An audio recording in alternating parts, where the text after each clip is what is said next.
ইমান এটা বেয়া ব্যৱহাৰ মই ইয়াৰ কাৰণে খুবেৰে কৈছোঁ, আক্ষেপেৰে কৈছোঁ। हेल' एभ्रिवान मोनाबिलिनि गोजोन हामलायनाय बयनिसिमबो जासिहरग्रोनाय जाबाय। आङो दिनै मोनसे ओरैबायदि दुखुनांथाव निउस नुनो मोनबाय। जोंनिनो बर'नि माने मोनसे संगठनखौ सालायबोनाय बा सालायबोगासिनो थानाय मान होनो गोनां दुलाराय बर' फरायसा आफादनि आफादगिरि दिपेन बर' सारनि जे बाथ्रा बुंनाय बेखौ लानानै आङो इनायनो दुखु मोनदों। बिथाङा बागुरुम्बा दोहौखौ नायनो थांनायावहाय बिराद गिदिर मोनसे काहानि जाबोदों।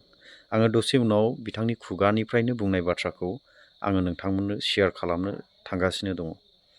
दुलाराय बर' फरायसा आफादा जिखि बिथिङावनो थायाथों मानो बियो मोनसे सनमान गोनां आफाद।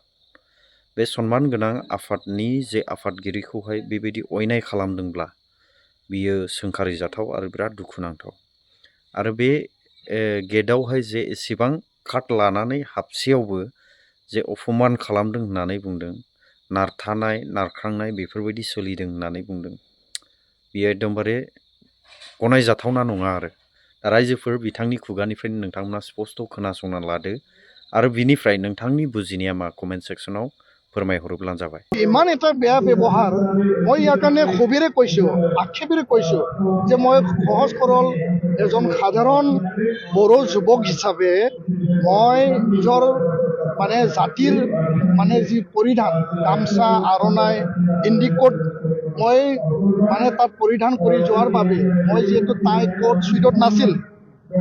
এই বিষয়াসকলে মোক আওকাণ কৰিলে নেকি, মোক ঘৃণা কৰিলে নেকি, মোক নাকচ কৰিলে নেকি, তেওঁলোকৰ কি মেণ্টেলিটি আছিল?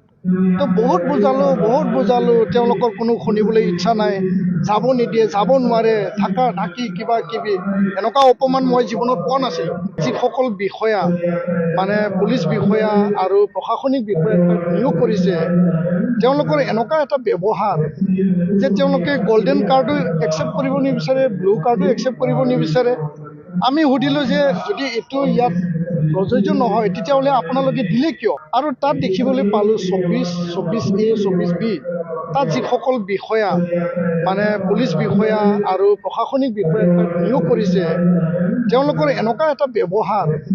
যে তেওঁলোকে গল্ডেন কাৰ্ডো একচেপ্ট কৰিব নিবিচাৰে, ব্লু কাৰ্ডো একচেপ্ট কৰিব নিবিচাৰে। আমি সুধিলোঁ যে যদি এইটো ইয়াত প্ৰযোজ্য নহয় তেতিয়াহ'লে আপোনালোকে দিলে কিয়? বাগৰুম্বা দহৌ যোৱা 17 জানুৱাৰীত দেশৰ যশস্বী প্ৰধানমন্ত্ৰী নৰেন্দ্ৰ মোদীৰ উপস্থিতিত অসম চৰকাৰৰ সাংস্কৃতিক বিভাগে বা অসমৰ মুখ্যমন্ত্ৰী ডক্টৰ হিমন্ত বিশ্ব শৰ্মা ডাঙৰীয়াৰ নেতৃত্বত যি এটা সফল বাগৰুম্বা 10,000 নাচনীৰ যোগেদি বিশ্বমুখী কৰাৰ কাৰণে যি প্ৰয়াস, এইটো সফলভাৱে সামৰণি পৰিল বা সফলভাৱে এইটো হৈ গ'ল। কিন্তু এই সময়ছোৱাত যেতিয়া আমি তাত উপস্থিত হ'বৰ কাৰণে আমি গৈছিলোঁ,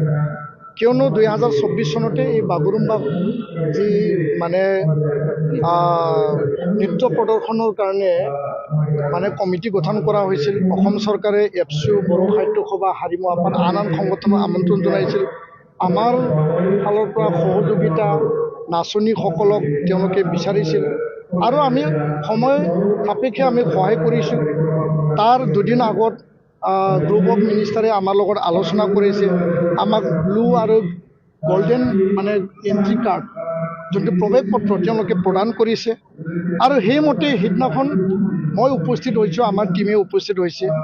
আৰু তাত দেখিবলৈ পালোঁ 24A 24B তাত যিসকল বিষয়া মানে পুলিচ বিষয়া আৰু প্ৰশাসনিক বিষয়া নিয়োগ কৰিছে তেওঁলোকৰ এনেকুৱা এটা ব্যৱহাৰ যে তেওঁলোকে গল্ডেন কাৰ্ডো একচেপ্ট কৰিব নিবিচাৰে, ব্লু কাৰ্ডো একচেপ্ট কৰিব নিবিচাৰে। আমি সুধিলোঁ যে যদি এইটো ইয়াত প্ৰযোজ্য নহয় তেতিয়াহ'লে আপোনালোকে দিলে কিয়? কিন্তু তেওঁলোকে কয় যে তাত জাগা নাই, আপোনালোকে সোমাব নোৱাৰিব, আপোনালোকক সোমাবলৈ দিয়া নাই। তো প্ৰায় মানুহবিলাকক ঘূৰাই পঠাইছে, যাৰ যাৰ কাৰ্ড আছে তেওঁলোকে তাত গৈছে আৰু মোৰ সন্মুখতে বহুত বিশিষ্ট ব্যক্তিক তেওঁলোকে ঘূৰাই পঠাইছে। পিছত মই যেতিয়া ক'লোঁ যে মই আয়োজক কমিটিৰো আমি মানে সংগঠনৰ ফালৰ পৰা হয়,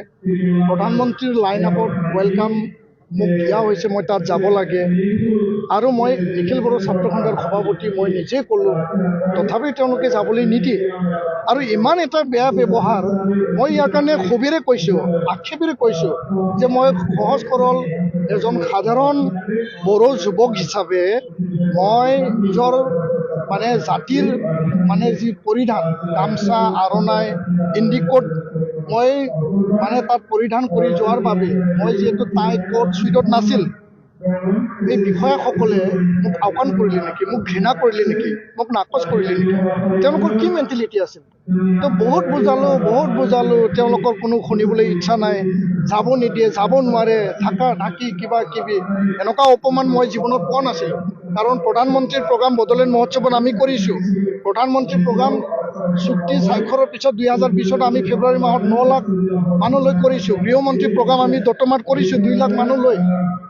SPGৰো সমস্যা নাই কিন্তু অসম পুলিচৰ সমস্যা আছে মই সকলো বিষয়ে ক'ব বিচৰা নাই কিছুমান বিষয়ৰ কথা কৈছোঁ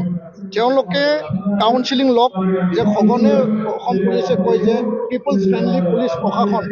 তেওঁলোকে কাউন্সিলিং লওক যদি চাকৰি কৰিব মন নাই তেওঁলোকে VRS লওক মই আক্ষেপেৰে দুখেৰে কৈছোঁ আৰু সেই অপমানটো মানে আমি সহজে লোৱা নাই ইয়াৰ কাৰণে মই আক্ষেপেৰে লিখিছোঁ পিছত মই ক'লোঁ যে মই তেতিয়াহ'লে মুখ্যমন্ত্ৰীক জনাম সাংস্কৃতিক পৰিক্ৰমা মন্ত্ৰী ডাঙৰীয়াক মই জনাম আপোনালোকে সোমাব যদি নিদিয়ে মই গুচি যাওঁ মই আৰু এই কাৰ্যসূচীত মানে নাথাকোঁ তেতিয়াহে তেওঁলোকে অলপ মান্তি হ'ল তথাপিও মোক যাবলৈ দিয়ে আৰু আনসকলক যাবলৈ নিদিয়ে পিছত আমি জবৰদস্তিকে ভিতৰত গ'লোঁ দেখা পালোঁ ইফালে 500 ইফালে 500 গোটেই চিট খালী আছে কি মেণ্টেলিটি আছিল ডিউটি কৰিব মন নাছিল বা মন আছিল কি আছিল সেইটো এটা বেয়া এটা মোৰ কাৰণে অভিজ্ঞতা সেই অভিজ্ঞতাটোৰ পিছত যাতে কাৰো লগত নহয় আৰু অসম চৰকাৰ ইয়াৰ ওপৰত সতৰ্ক হওক মই উচ্চ পদস্থ বিষয়াক তেতিয়াই জনাইছোঁ মই নাম নকওঁ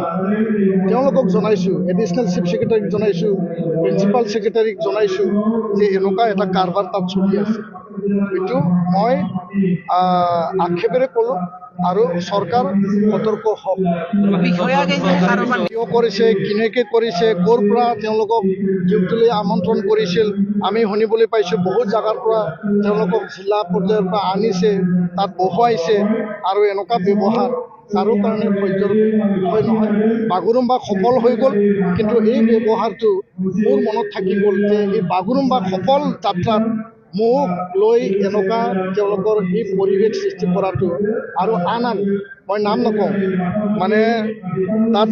কিছুমান মানে অসম মানে এই চৰকাৰৰ কিছুমান পৰিয়ালৰো এনেকুৱা অৱস্থা হৈছে মই নাম নকওঁ এতিয়া চৰকাৰী পৃষ্ঠপোষকত কিবা ভিআইপি কালচাৰ গঢ়ি উঠা বুলি অনুভৱ কৰে নেকি নাই মই ইয়াৰ কাৰণে সতৰ্ক হ'বলৈ কৈছোঁ ভৱিষ্যতে যাতে এনেকুৱা নহয় কাৰো লগত আৰু সেইটো কোনো কাৰণত সহ্যৰ বিষয় নহয় ধন্যবাদ